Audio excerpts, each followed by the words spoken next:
Notifiscal Laguna.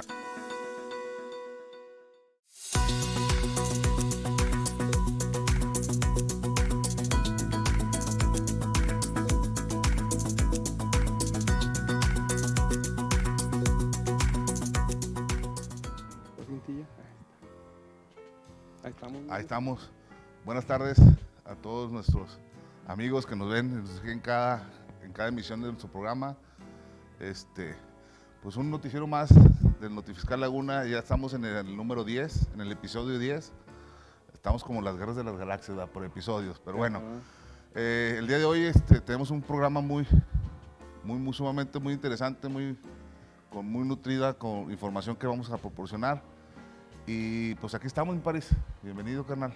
¿Qué tal? ¿Qué tal? Saludos a todos. Ya el episodio número 10. Ay, canijo, qué rápido se fue. Tanto episodio, carnal. Sí, ¿verdad? Qué buena onda que hemos llegado a este número. Qué buena onda que por ahí la gente ha tenido a bien seguirnos recomendando y seguir compartiendo la información que aquí platicamos. Y pues bueno, el día de hoy un programa bien interesante. Ya lo veníamos ahí cocinando desde hace algunas semanas, nomás que pues por una cosita o por otra no se daba, pero bueno, ya llegó el tema. Así es. Y yo creo que nos vamos a quedar picas, Pero bueno, antes de empezar con esto, Gus, como siempre, ¿qué novedades tenemos para el día de hoy? ¿Qué novedades tenemos para la raza? Ok, mira, pues bueno, fíjate que ya ves que cada mes sale la revista del tribunal, ¿no? Sí. Y la descargamos por ahí la semana y estuvimos viendo, pues analizando las jurisprudencias que dicta el tribunal y las tesis. Y fíjate que salió una interesante que hace referencia a lo que es la facultad que tiene la autoridad de darle a conocer los hechos y omisiones a los contribuyentes, citando en las oficinas a los representantes legales y a su vez a los órganos de dirección. Sí, Okay. ¿no? Y ese criterio se lo recomiendo mucho que lo chequen, porque y nosotros ya veníamos hace tiempo atrás, como dice la canción, ya tiempo atrás, veníamos haciendo valer un concepto de impugnación, donde precisamente decíamos que la autoridad aplicaba de manera indebida ese artículo, ya que al momento que nos citan, citan al representante legal o al que comparezca ante la autoridad para que le den a conocer esos hechos y omisiones, la regla miscelánea que viene a complementar esta norma, como siempre lo hace la autoridad, es muy clara y dice que se le tiene que hacer un acta circunstanciada y se le tiene que dar a conocer los hechos y omisiones de manera circunstanciada, ¿va? Sí. Y resulta que la autoridad lo que hace es que te cita, te la platica y te dice los posibles montos que te van a determinar, y en base a eso, Pues sí, con base en eso te empiezan a platicar lo que según ellos encontraron durante toda la revisión. empiezan a decir, a platicar, de charla de café, así como tú y yo aquí, así, nos la cotorreamos y todo va. Con las mismas formalidades que debieran, ¿verdad? Así es. Entonces, ¿qué pasa? Que cuando ya nos retiramos, sí levantan un acta, ¿sí? Pero no cumple ese requisito de la formalidad de expresar. Te dice nada más posibles omisiones en la cuestión de las pérdidas fiscales, por decirte algo. Pero no te dice en cuánto, en cómo. Así es. ¿Por qué? Porque ahí te restringe el derecho de poder acceder al acuerdo conclusivo o a la autocorrección. Pero ¿cómo vas a acceder a ese derecho que tú tienes como contribuyente auditado si no conoces los montos? Y ni siquiera sabes qué es lo que puedes solicitar Sí, exacto. de arreglo previo. O sea, ¿cómo vas a ir a la Prodecon a decir, oye, vengo a hacer un acuerdo conclusivo porque me dicen que a lo mejor mis pérdidas, pues sí. Oye, es que me dicen que estos proveedores, o sea, no sabemos cuantía, no sabemos nada, ¿verdad? Nomás sabemos los motivos muy genéricos. Y eso nos ha dado resultados en los tribunales y hemos conseguido pues, la nulidad lisa y llana del procedimiento. ¿Por qué? Porque ese procedimiento se vicia. Algunas salas lo dan para nulidad lisa y llana y otras salas lo dan para efectos. Para que repongan. Pero fíjate, me decía, a mí me tocó una para efectos, precisamente de eso, ahí me la dio la sala de Monterrey, y era contra finanzas del gobierno del Estado de Nuevo León. Entonces le dice a la autoridad, le deja libre, le dije, para efectos de que si la autoridad cree conveniente, reponga el procedimiento de la parte sí, de donde está viciado, ¿va? Así es. Pero resulta que la orden quedó intocada, o sea, la orden no se declara la ilegalidad del procedimiento, sino nomás de ese proceso. Ok. Lo primer punto, la autoridad tiene 4 meses para complementar la violación que se le dio al tribunal. Pues ya van como 6 y no lo hizo, pero bueno, esa es una cosa. Y posteriormente, si lo hiciera, Estaría fuera de pues los... estaría fuera del 50. ¿Por qué? Porque la orden de visita quedó acá y repones el procedimiento, pero ya tu crédito fiscal, pues ya cae a la legalidad del artículo 50 que está fuera de los 6 meses. sí. Entonces, está muy interesante ese criterio, véanlo. Descarguen la revista del tribunal cada mes. A mis colegas contadores no nomás es el timbrado de que si el 4.0, que si la carta aporte. No, tenemos que analizar todos los criterios, tanto de cada semana se publican del IUS, de la Suprema Corte, y la revista del tribunal se publica cada mes. Ahorita salió la de enero del 22. Pero bueno, esa es la primera. Descárguenla, chéquenla, está muy interesante. La segunda es que nos llegó una sentencia muy, muy interesante, fíjate. Esta es la sala de Durango.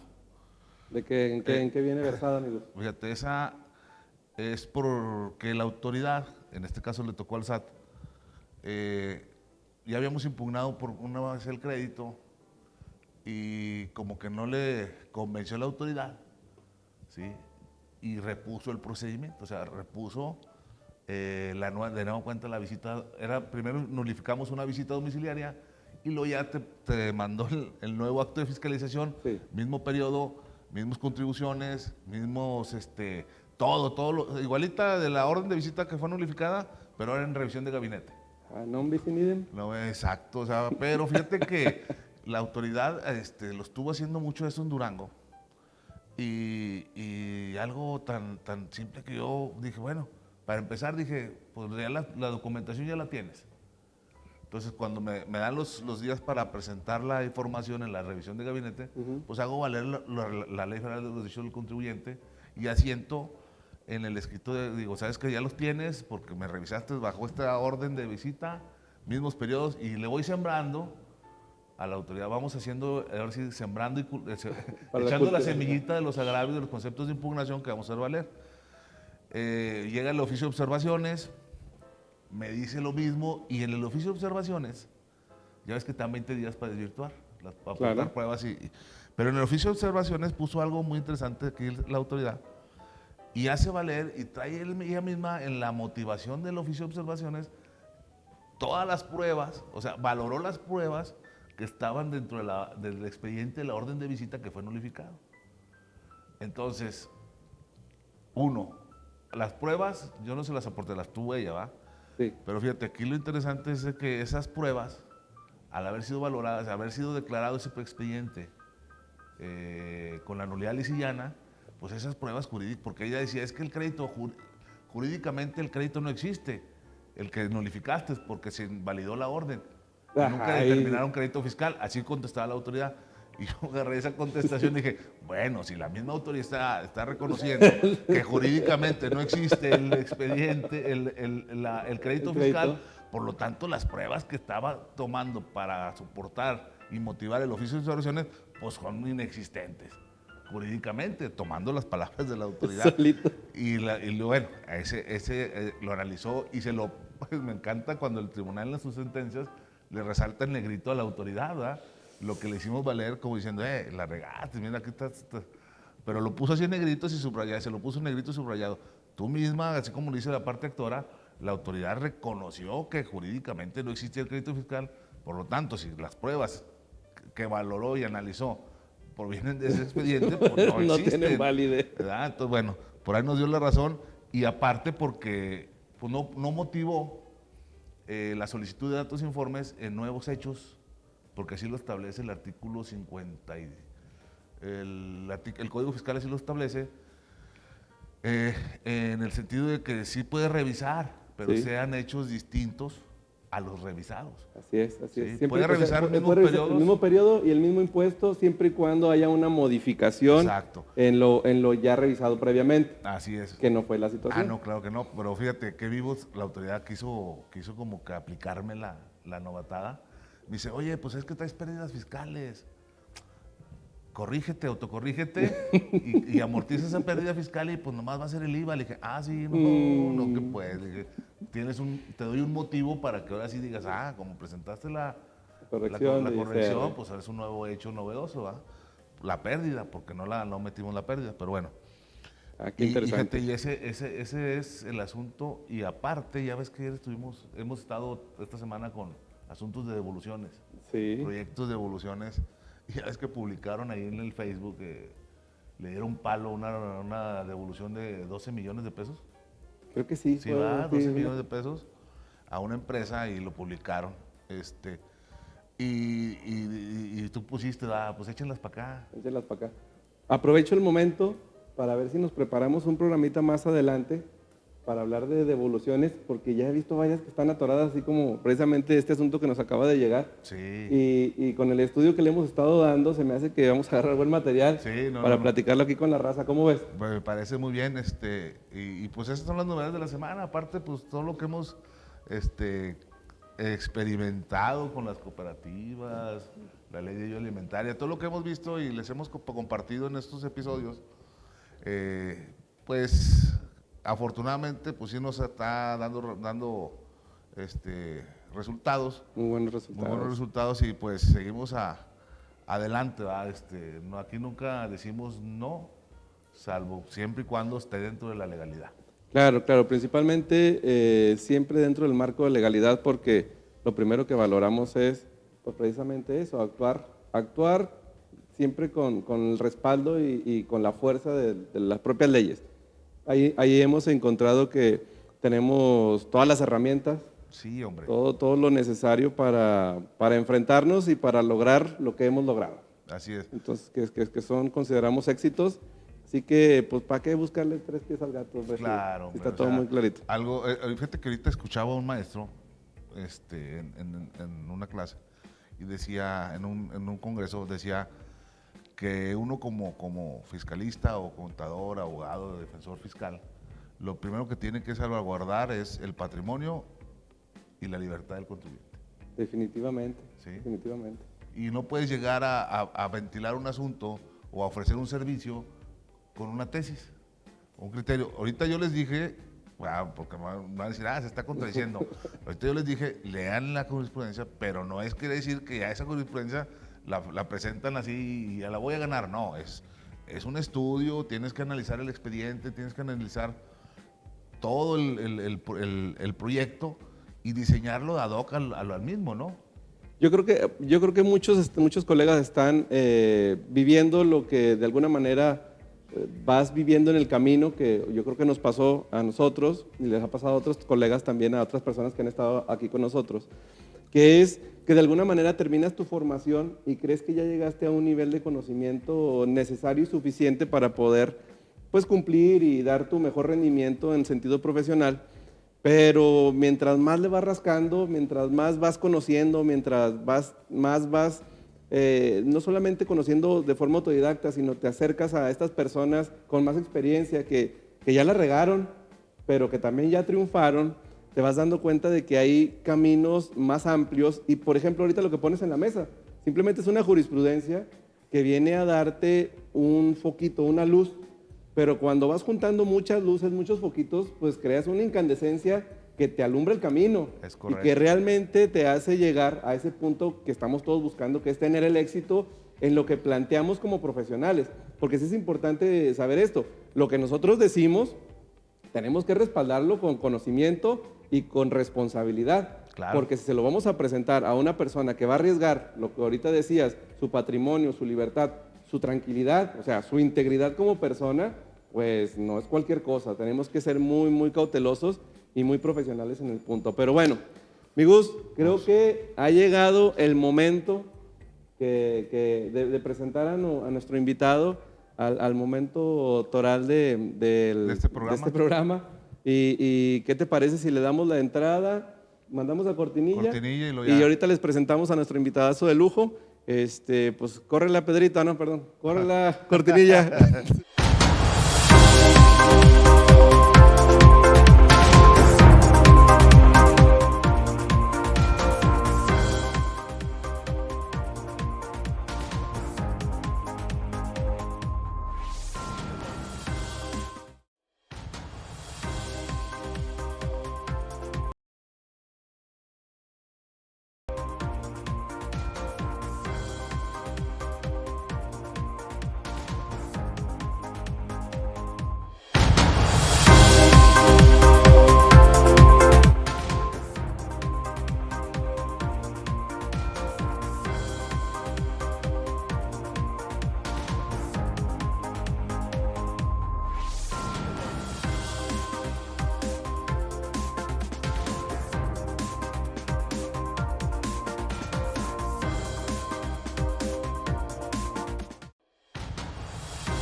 Ahí estamos, Bueno, amigos. buenas tardes de nueva cuenta y con el invitado del programa el de hoy, buen amigo, aquí, bienvenido, aquí es tu casa, tu programa, y pues vamos a hablar de cuestiones importantes que en la actualidad el empresario, el contador, el asesor debe conocer. ¿Por qué? Porque ahorita, como lo dijimos, no tenemos que poner en riesgo realmente el patrimonio. Bueno, aquí vamos a tocar un punto muy importante que es la cuestión penal fiscal. Y para eso tenemos que tener a un experto. ¿Va? Y pues ahora sí, mi París, hazle el honor de presentar a nuestro invitado. Claro que sí, claro que sí. Pues el día de hoy tenemos aquí acompañándonos a un hermano, amigo ya de bastante tiempo, hermano y compañero de peleas. El licenciado, por no decir tantos grados académicos que tiene aquí el compañero Víctor Rodríguez Lozano. Ya bastante tiempo tiene pues dedicándose a esto de la cuestión litigiosa, de la cuestión de abogado, y sobre todo un expertazo y siempre metido hasta donde sé en materia penal, ¿no? En materia de cuestiones de delitos y todo este rollo que causa mucho escozor, sobre todo en la cuestión de los contadores y los dedicados a la materia fiscal. Y pues se nos hizo muy bien que aceptar nuestra invitación. Y pues bueno, aquí lo tenemos por suerte. Hermanito, ¿cómo ves? ¿Cómo te sientes? Bienvenido. Muy bien, muchas gracias por la invitación, hermano Paris, Gus. Bien, bien. Muy a gusto, muy contento de poder estar compartiendo con ustedes, pues ahora sí, estos temas tan interesantes, ¿verdad? Así es, mi estimado Víctor. Pero pues vamos a empezar al tema. Hay mucha, bueno, en lo personal, este tema sí es sumamente importante y quisiera empezar con la siguiente pregunta, ¿qué la defraudación fiscal en la actualidad, por qué la está usando la autoridad como una herramienta para recaudar? ¿Qué opinas? ¿Qué opinas puedes dar? Bueno, tenemos que analizar el cambio en la política pública, ¿verdad?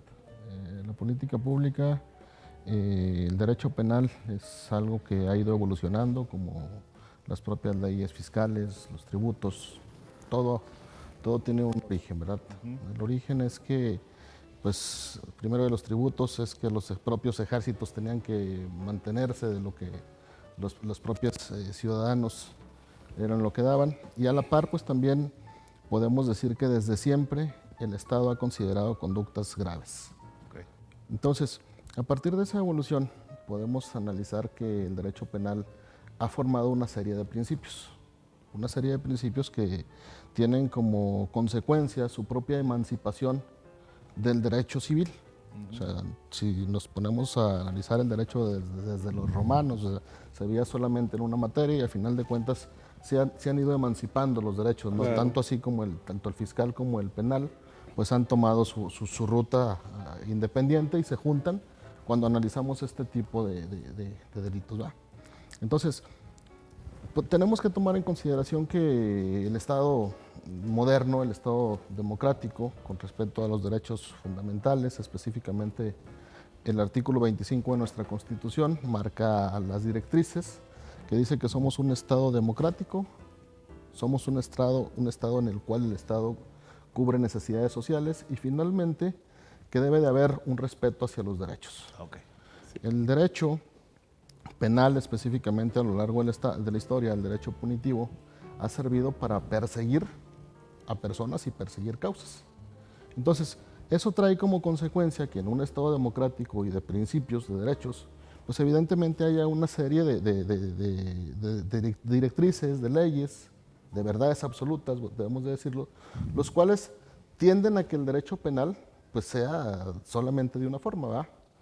Estos principios, dentro de ellos encontramos el principio de legalidad, el principio de seguridad jurídica, los principios de tipicidad, de antijuricidad, de culpabilidad, que a final de cuentas lo que sirven es para solamente tener una forma de hacer derecho penal. Entonces, recientemente, una reforma muy importante que se da en el año de 1998 es la que consagra, 93, perdón, consagra estos principios en nuestra Constitución. Los hace obligatorios en materia de derecho penal. Y si tomamos en consideración la reforma de 2013, que es la de 2011, perdón, en materia de derechos humanos, pues evidentemente ahí estas dos reformas, tanto la penal como la de derechos humanos, son las que dan directrices que traen como consecuencia que el Estado tenga límites. ¿A qué me refiero con este tipo de límites? Cuando empieza el sistema de justicia penal, en el año 2008, también es otra reforma constitucional que hablaba de seguridad y de justicia penal. De justicia penal tenía que ver con el tema de los juicios orales. Pero cuando habla de seguridad, establecen ahí lo que se conoce como un derecho de excepción. ¿Qué es esto? Tuvieron que compaginar dos teorías. Una teoría que se llama del derecho penal del enemigo, que se atribuyó para los casos de delincuencia organizada, que es un derecho de excepción, y la otra teoría, la de los propios derechos. ¿Cómo te lo explico? Haz de cuenta que tenemos dos sistemas jurídicos paralelos. Uno, para los ciudadanos normales, y otro, lo dice la teoría, para el derecho penal del enemigo o el enemigo del Estado. Hay personas que cometen delitos a las personas directamente y hay otras personas que tienen como fin el hecho de desestabilizar las instituciones del Estado. Entonces, por ello es que dentro del régimen de excepción se establece una medida que se llama la prisión preventiva y la prisión preventiva oficiosa. En el sistema de derechos al que me estoy refiriendo, pues la libertad es la regla ordinaria. La regla extraordinaria tiene que ver los casos de privación de la libertad. Entonces, nuestro Estado decanta por establecer en el artículo 19 constitucional reglas para que las personas, sin ser considerados culpables, ojo, porque otro de los principios es la presunción de inocencia, puedan estar detenidos. Ok. Ahí en ese sentido, ya ves que ahorita comentábamos, ya ves que la Suprema Corte de Justicia acaba de sacar, o sea, declaró inconstitucional la prisión preventiva oficiosa. ¿Es correcto?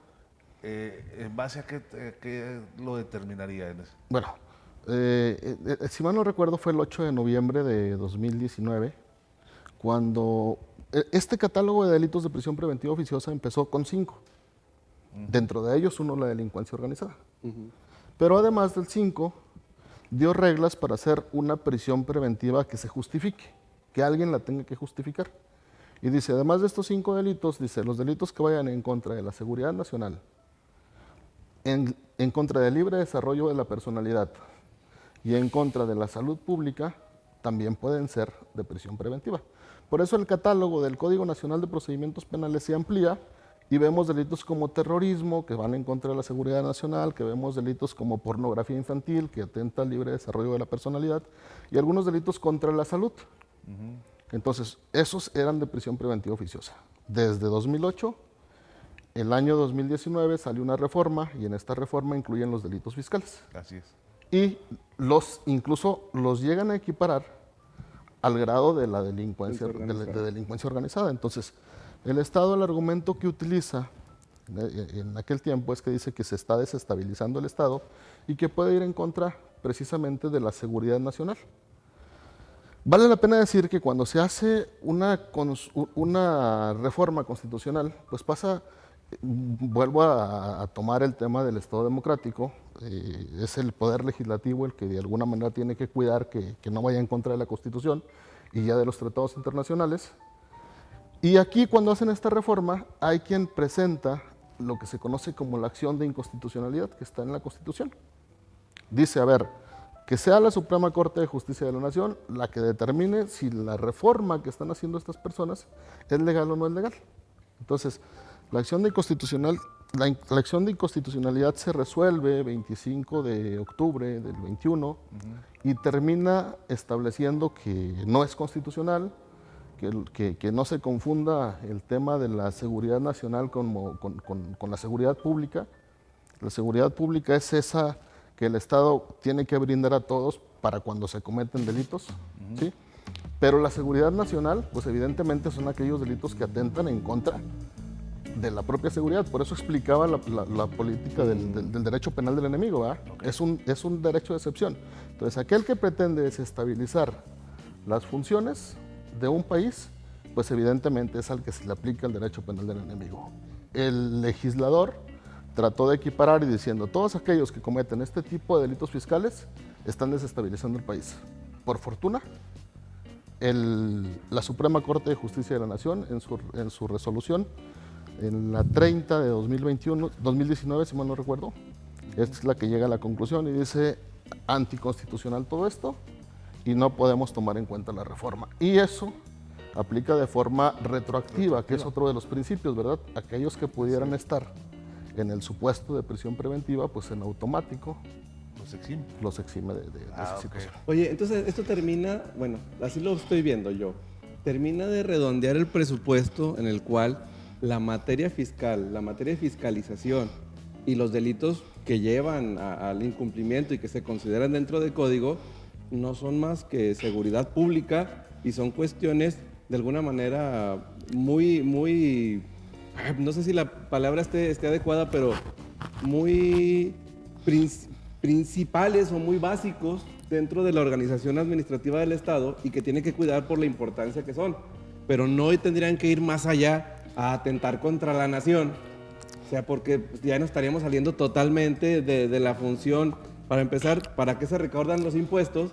Y la función que tienen los contribuyentes dentro de esta recaudación. O sea, estoy de acuerdo que algún contribuyente no tenga el suficiente administración o logística para cumplir con sus impuestos, pero eso no lo hace un enemigo del pueblo, ¿estás de acuerdo? Sí, claro. O estoy de acuerdo que a lo mejor alguno ande de traviesillo porque se le hizo fácil, pero eso tampoco lo hace un enemigo del pueblo, lo hace simplemente cometer, obviamente, delitos o tipos penales que si se le comprueban, pues tendría que pagar por ellos.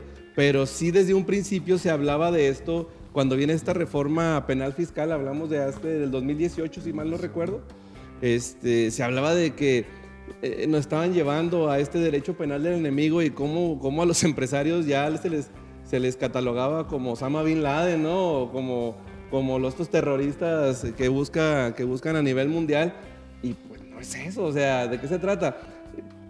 Siempre lo entendimos y todavía lo vemos así, como que se está utilizando la materia penal como una forma de amedrentar, pero fíjate, al contrario de como lo plantean ellos. Ellos dicen que los contribuyentes son los terroristas, pero no. O sea, con este tipo de propuestas, con este tipo que ahora la misma Corte viene a decirles, no, jóvenes, no es cierto. O sea, con estas propuestas tan abusivas, vienen a aterrorizar a ellos, pero al contribuyente para forzarlo, para espantarlo, para que pague, para que caiga y tenga miedo de no pagar. Entonces, por ahí se va perfilando y ya nos van dando una realidad o lo estoy percibiendo mal. ¿Qué opinas, Víctor? Mira, la resolución en la acción de inconstitucionalidad, pues evidentemente lo que tiene como consecuencia es que la parte relativa a la reforma que hablaba de que iban a ser delitos de prisión preventiva oficiosa se deroga. 2018. O sea, totalmente esa reforma en ese tipo de artículos se deroga.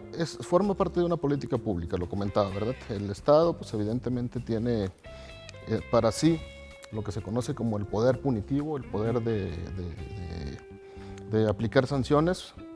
El derecho penal, como lo comentaba, es uno de los principios, es la última ratio, o cuando no tengas ninguna forma de solucionar esa conducta que es muy grave, utiliza el derecho penal. Pero aún así, el derecho penal no implica siempre prisión. ¿Por qué? Porque las penas que están establecidas en los códigos varían desde la prisión, que es la más grave, la pena de prisión, pero también hay algunos en los cuales no propiamente se les termina imponiendo prisión. Hay sustitutivos penales, hay condenas condicionales, hay el pago de multas, hay otras herramientas que el propio Estado tiene para sancionar. Entonces, debemos de tomar en consideración que los principios generales del derecho, estas reglas de derecho que se han ido desarrollando, que son verdaderos dogmas penales, pues son los que nos van a servir a nosotros para hacer evidentemente nuestros propios argumentos para limitar el poder del Estado. O sea, porque al final de cuentas el Estado tiene el poder punitivo. El Estado es el que dice, me voy por aquí y sobre y tiene incluso la posibilidad de hacer leyes que vayan hacia ese sentido. Okay. ¿Qué es lo que pasa? Lo que pasa es que pues desde la trinchera somos los abogados, son todos los operadores, los que de alguna manera tienen que estar haciendo valer este tipo de principios ante los propios tribunales para que pues, se vea que en realidad somos un Estado democrático, ¿verdad? O sea que, así lo entendí yo en mi terminología. Sí. Estamos viendo pues que la ley, bueno, la cuestión, hay deficiencias que eso nos permite que se genere un Estado democrático. O sea, decir, creo la norma, la ley penal, por decir un ejemplo, los delitos penales fiscales, creo el 69, el 113 bis, y a ver, ya entramos al 69, que es lo que nos importa en este. Sí. En materia fiscal surge el 69 y este 69 yo lo veo en su primer párrafo, dice quien esté emitiendo comprobantes fiscales sin contar con activos, personal, infraestructura, ya sea propia o contratada, y que no no esté localizado,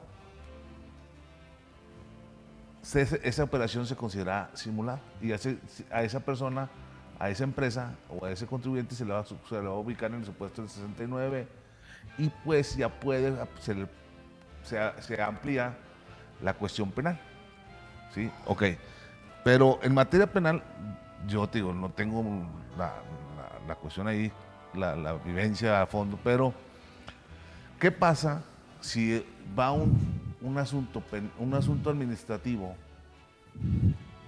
Porque la realidad en la práctica, las autoridades que hacen para efectos de la verificación del domicilio, llegan y te buscan y resulta que sí está localizable y entra el verificador y dice, pues es que tienes una silla, 3 computadoras y un fax y una copiadora. Entonces eso para mí no es domicilio fiscal y sopas. Ya te ubica en el supuesto de no localizable. Y aparte, la misma acta te dice que sí tienes personal, que sí tienes activos, que sí tienes estructura. Si eso se lleva, ese expediente, o el expediente técnico contable que le llaman, ¿no? ¿Sí es así en la materia penal? Sí, bueno. Se lo hacen llegar al Ministerio Público y formula querella y al momento, en los procesos, ¿ahí qué pasaría si en la acta de verificación del domicilio la autoridad sienta que hay sillas, hay computadoras y hay 2 personas ahí? Ojo, primero vamos a un preámbulo, ¿no? Porque estamos cambiando de tema muy amplio, de uno a otro. Muy abrupto. Uno de los principios es la legalidad, volvemos al punto. Ajá. Y sobre la legalidad viene la necesidad del Estado de crear tipos penales. Tipos penales por lo que se refiere a la teoría del delito. Así es. Por lo que se refiere a la teoría general del proceso, pues evidentemente la prisión preventiva tiene que ver con otra materia, ¿va? Entonces, conforme se van adecuando las necesidades, el Estado está creando tipos penales. Entonces, el Estado se da cuenta de que hay empresas, válgame la expresión, factureras, que no están haciendo la función y que de alguna manera están haciendo una simulación que trae como perjuicio el hecho de que no está recabando esas obligaciones que deberían de darse a partir de la expedición de las propias facturas de forma normal, pues crea el tipo penal. Eso no es antidemocrático. Eso puede ser legal ante la necesidad del Estado de darle seguimiento. Lo que no puede ser es elevarlo al grado de la delincuencia organizada, ¿verdad? Porque la delincuencia organizada pues tiene una definición: 5 más personas, 3 o más personas que se reúnan con fines de cometer delitos graves. Entonces, tratan de equipararlo a delitos graves.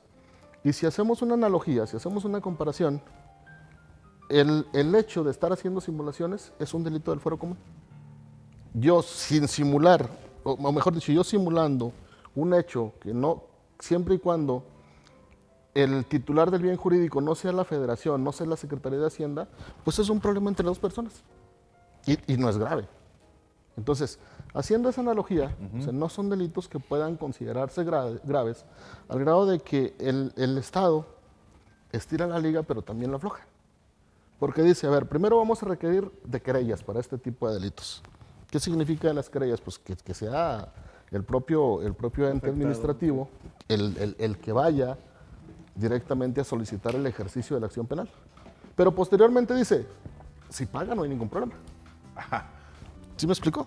O sea, analizamos la parte de los códigos que se encuentran precisamente en el área de delitos del Código Fiscal de la Federación y siempre dice, si pagas no hay ningún problema, ¿eh? Sí. Entonces, pareciera, o sea, que estás tirando la liga, pero también la estás soltando. Primero, te meto a la cárcel, pero si pagas, no tenemos ningún problema. Entonces, parece un todoterreno, ¿ah? Es donde sale el sobreseimiento, ¿no? Así es. Parece un todoterreno. Oye, pero fíjate que, bueno, utilizan mucho, y esto lo he notado hasta en los colegas, pues obviamente por el afán también de vender. Y ahí tú sabes que para todo hay mercado, mercenarios, ¿no? El clásico de que pues si no cumples, cárcel. Si no pagas, cárcel. Si esto, cárcel. Es la amenaza de la pena, parece. Sí, el detalle aquí que yo veo es realmente qué tan complicado o qué tan fácil sería que si tú sin querer caíste o te situaste en la hipótesis marcada dentro del Código Fiscal de la Federación, realmente qué tan fácil es para los correspondientes demostrar ello y hacerte llegar a la cárcel. En un punto toral, fíjate que estuve revisando la parte de los delitos que están en el código. Cuando tienes que hacer una acusación, tienes que cumplir con unos requisitos de lo que se llama la teoría del caso, generalmente. Un presupuesto fáctico que puede ser eso que sin querer, a lo que tú refieres, que fue sin querer, ¿sí? Sí. Va de la par de un presupuesto jurídico, que es lo que dicen los propios códigos, que tiene que encuadrar, este es el ejercicio de tipicidad, y un presupuesto probatorio. Aquí voy a tratar de embonar lo que comentaste en tu participación anterior y lo que está diciendo el buen Paredes, ¿verdad? Primero, la regla es, el Código Penal Federal es el que debe de contener los delitos. Los códigos, desde los tiempos de Napoleón, que es cuando se emancipa el derecho penal, tienen lo que se conoce como una parte general y una parte especial. Esa parte general es donde vienen generalidades del delito y la parte especial es donde vienen los tipos penales, las conductas que ya se prohíben. Entonces, el Código Fiscal de la Federación, esa obligación que debería tener el Código Penal Federal, se la roba. Tanto así que establece, dice, estas son las formas de intervención. Al que lo realice por sí, al que lo realice conjuntamente con otro. Eso se supone que la regla es, vete a la parte general. No hay ningún problema. También el Código Fiscal habla de las tentativas.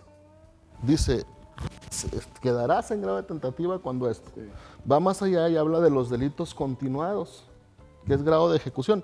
A lo único que no se refiere es a la pregunta, al comentario que hiciste, ¿va? Al sin querer se cae en el supuesto. En el Código Penal, cualquier código penal te debe hablar de dolo y de culpa. El artículo 141 del Código Nacional de Procedimientos Penales, que también aplica para las reglas de los delitos fiscales a la hora de procesar, habla de lo que se conoce como una clasificación jurídica. También ahí pusieron cosas del Código Penal que no deberían, pero a final de cuentas es una guía. Dice, ¿qué es la clasificación jurídica? El tipo penal. Esto es la conducta descrita como prohibida, ¿va? ¿Qué es la clasificación jurídica?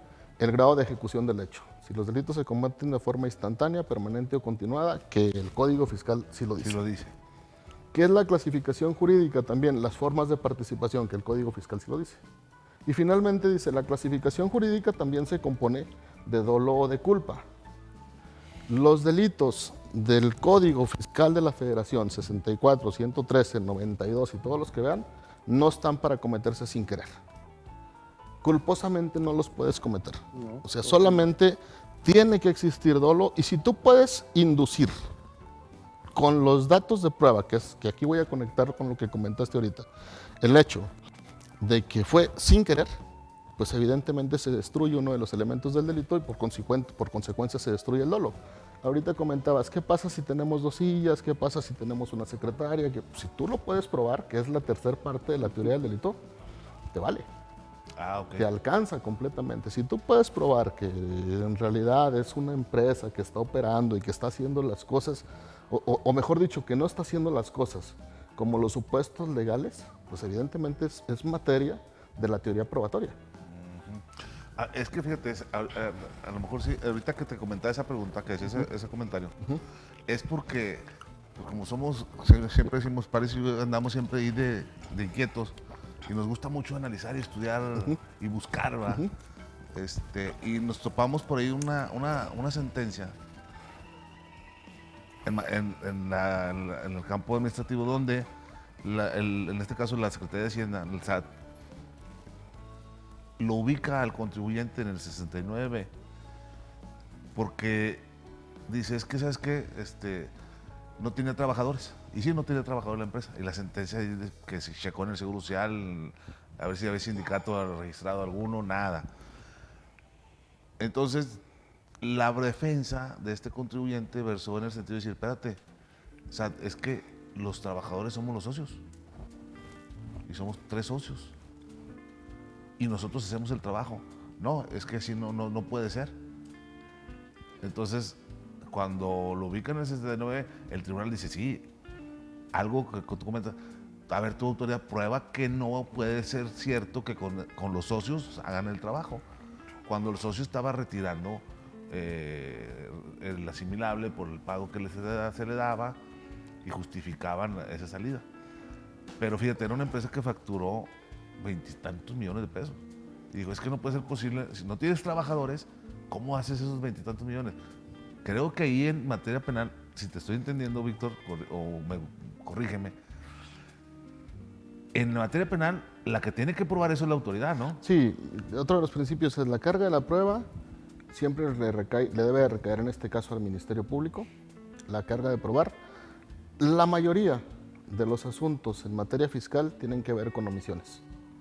Entonces, lo que se tiene que establecer es en qué se basa el deber jurídico de actuar. ¿Qué debiste de haber hecho tú? ¿Qué debiste de haber hecho? Y si lo hiciste de la forma correcta, pues evidentemente no vas a quedar omisiones. Ese es el juego de palabras, ¿verdad? Dices, ¿a quién le toca aprobar? Al Ministerio Público. Constitucionalmente así se dice. Nada más que como las conductas son negativas, o sea, van generalmente en que dejas de hacer cosas de forma dolosa, pareciera que quien tiene que probarlo eres tú. Porque en materia administrativa, contenciosa, la prueba es del contribuyente totalmente. Y aquí lo interesante es que decir no también es afirmar. O sea, si digo, yo no lo hice, yo no hice lo que tú me estás diciendo, pues a mí me toca probar que no lo hice. Así es. Ahí ese es el juego de palabras que pudiera de alguna manera causar confusión, ¿verdad? Entonces, viendo ese ejemplo que te pongo de la sentencia que analizamos, que estudiamos, si hubiese, ya es que en materia penal y administrativa, pues se pueden manejar por separado. Te explico fácil, generalmente son simulaciones.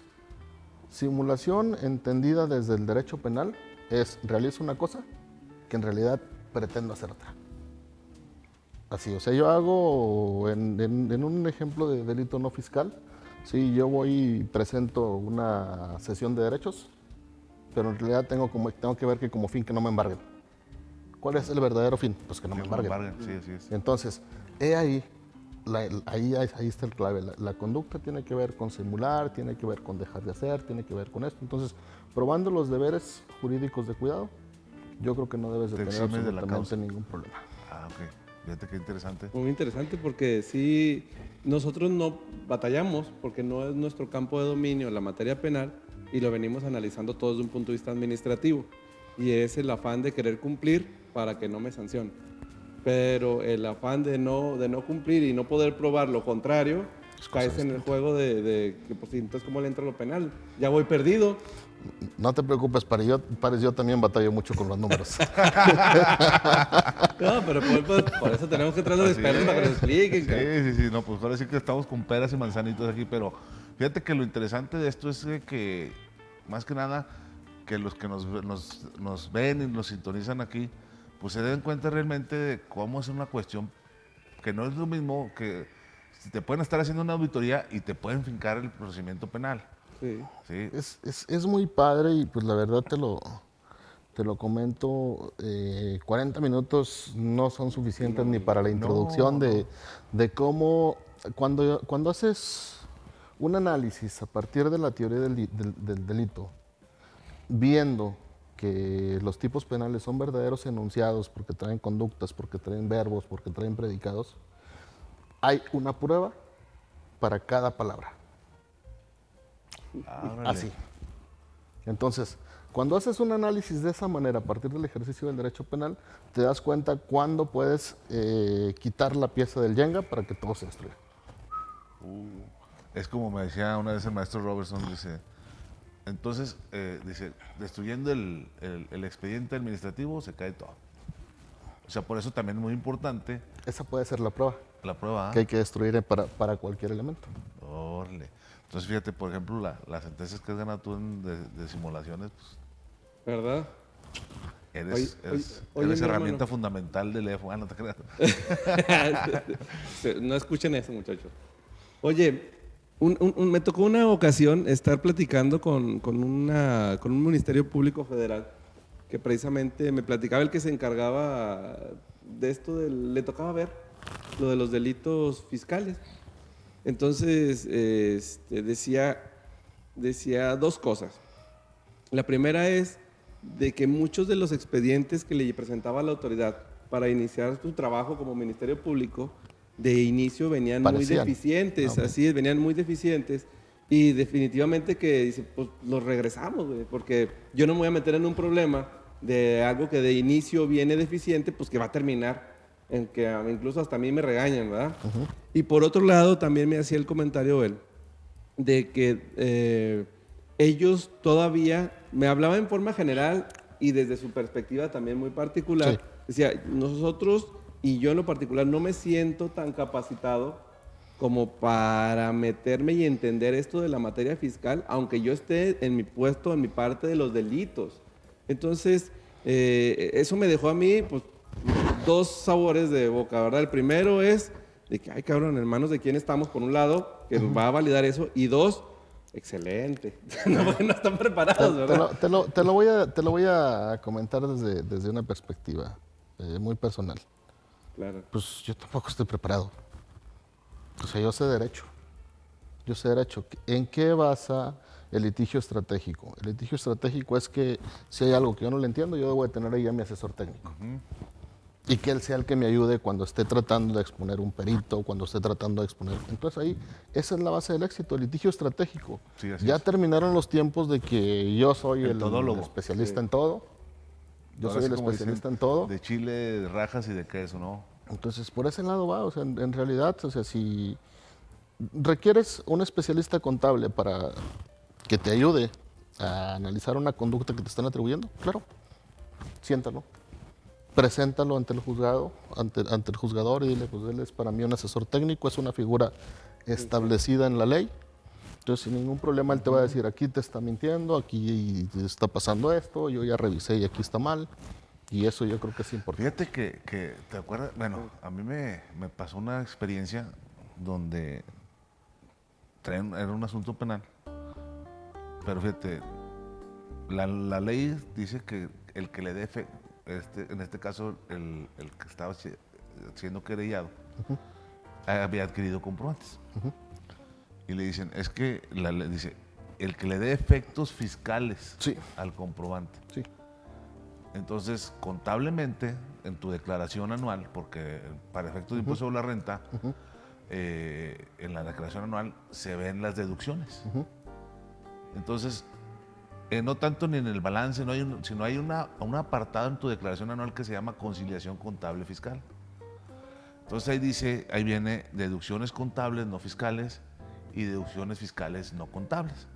Entonces todo lo que sea contable, todo lo que sea contable no fiscal, no aumenta la base del impuesto. No tiene efectos No tiene fiscales. efectos fiscales. Entonces, pues yo le dije, oye, y si en ese caso pues presenta una declaración complementaria, quítale el efecto fiscal, o sea, quítaselo, ponla como una deducción contable no fiscal y tan.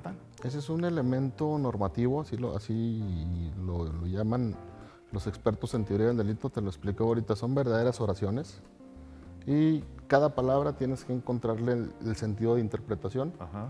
Cuando habla que efectos fiscales es un elemento normativo porque requiere en este caso de una valoración jurídica. O sea, no la puedes tomar así nada más a la primera a ver qué parece, sino en realidad tienes que hacer ese ejercicio al que tú te refieres.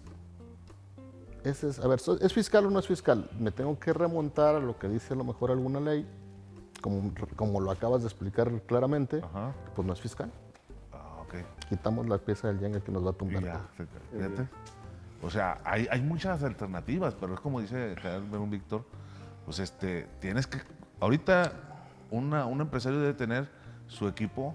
Es de litigio trabajo. estratégico, sin duda. Exacto. Es El litigio estratégico. Esa sin es duda. la palabra, me gustó. Litigio estratégico.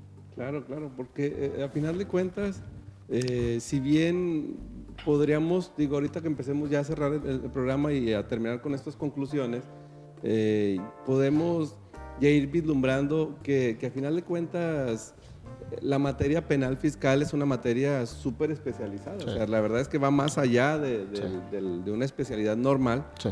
Y eso le lleva a una complejidad pues, muy bonita. Digo, nosotros que nos gusta esto del estudio, pues una complejidad que te formula retos, ¿no?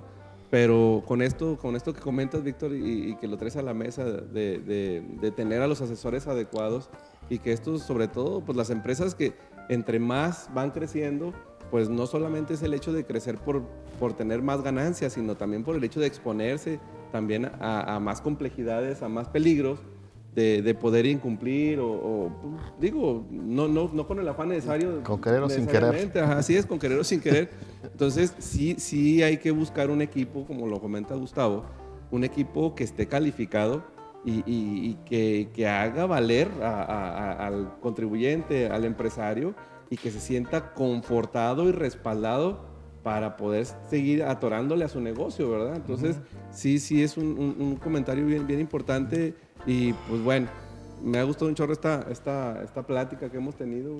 Víctor, como bien lo comentas, yo creo que nos podríamos aquí tardar varias horas, sí, varios Wisconsis. Y fíjate que sí está muy agradable el tema porque bueno, de por sí el contador siempre es bien asustado.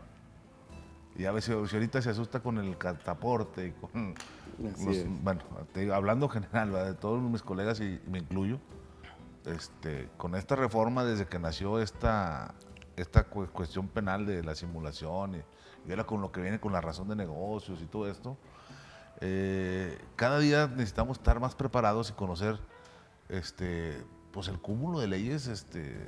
Ahora sí que no nos tenemos que ser expertos, pero sí tenemos que tener la noción y el conocimiento de que vamos a llevar al contribuyente o al cliente a un buen puerto. Porque acuérdate, siempre que nos topamos nosotros, Víctor, fíjate, cuando vamos que nos dan cita para ver un proyecto o algo, los contadores lo primero que se preocupan es, o sea, les presentas tú todo el esquema, como ahorita lo dices, tienes todos los elementos jurídicos en una ley que se llama Ley de Impuesto sobre la Renta, que te dice qué puedes hacer Entonces, yéndonos al principio de legalidad que tú comentaste ahorita en materia penal, si la ley me lo permite, lo puedo hacer. La ley me da los lineamientos. Lo que hablamos con la ley de alimentaria. Así es. Llegamos y les planteamos todo el esquema para que tengan una seguridad jurídica de que se está implementando la norma, o una estrategia con una ley en la Y mano. no están engañando a nadie. No están engañando a nadie. Es un recurso diferente, ¿no? Así Que es. entra por otro rubro. Así es. Entra en otro rubro y es lícito. Así es. Entonces, fíjate, ¿qué pasa? Tips de venta. Sí, tip de venta, bien, bien. Ya va subiendo los bonos, ¿vale? Pero fíjate, viéndolo de ahí, ¿qué va a pasar? Que la autoridad en este caso incurriría en una responsabilidad. Yo siempre he dicho, la ley es para que el gobernado la aplique y la autoridad la respete, El derecho es del ciudadano. ¿verdad? El derecho es del ciudadano. El derecho a la seguridad, el derecho a la legalidad, el derecho es del ciudadano. Así, en materia penal, el artículo 16 dice, para que se expida una orden de aprehensión, se requieren datos de prueba de un hecho que la ley señale como delito y la probabilidad de participación. El 19 dice lo mismo para efectos de un auto de vinculación a proceso. ¿Cómo lo interpreto? El derecho es mío. Que mientras no encuentren los datos, no me van a expedir ni una orden de aprehensión ni un auto de vinculación a proceso. Ok, Víctor, ¿y qué opinas? Ahorita mencionaste algo de la presunción de inocencia y ahí existe en la Ley Federal de los Derechos del Contribuyente que expresa, si no mal recuerdo, en el 21, el derecho a no autoincriminación. Sí, este es un derecho distinto. De hecho, está en el 20, en materia penal está en el 20, apartado B, fracción, creo que es la segunda, que dice que no tienes la obligación de declarar. Entonces, trasládalo de aquella ley y refuérzalo en el derecho penal en un proceso y pues no tienes obligación. Ojo con el juego de palabras, ¿ves? Sí, ¿va? Ojo con el juego de Ojo con palabras. el Fíjate qué juego de interesante, ¿eh? O sea, unas palabras te pueden dar la vuelta así en 360 grados de una exposición a otra. Pues bueno, ¿qué sigue, París? Pues ya vamos a concluir. Yo creo que vamos a pasar no sé, qué opinión nos puede regalar Víctor. Sobre todo él que su ADN es materia penal. ¿Qué opinión nos podría regalar a nosotros los contadores, los abogados corporativos, administrativos, que no necesariamente estamos metidos en esto de la materia penal, pero que sí lo tenemos siempre muy presente, pero es algo que, como siempre, ¿no? Lo desconocido siempre te da miedo. Entonces, ¿qué recomendación nos darías, Víctor, desde tu perspectiva? Y pues nos gustaría escucharte, ¿no? Y yo creo que todo. Y con eso cerrar el tema. Te lo voy a comentar. Hace algunas 3 semanas fue un muy buen amigo de la infancia y me llevaba a su hijo. Estaba viendo yo un juego de fútbol y va y me toca la puerta y dije, no, voy a salir. Lo me dice, es que quiero que a mi hijo le digas que lo orientes, que cómo estudiar derecho, que cuáles son las bonanzas. Le digo, no, pues es la carrera más bonita del mundo. Es la carrera más bonita del mundo. Sí, pero ¿cómo ves el derecho penal, el fiscal, el administrativo? Le digo, caray. Le digo, mira, pues todas tienen sus áreas. Dice, pero si tratáramos de buscar una o dos, le digo, te la voy a poner bien fácil, bien fácil. Yo he estudiado toda mi vida y nomás sé poquito de penal.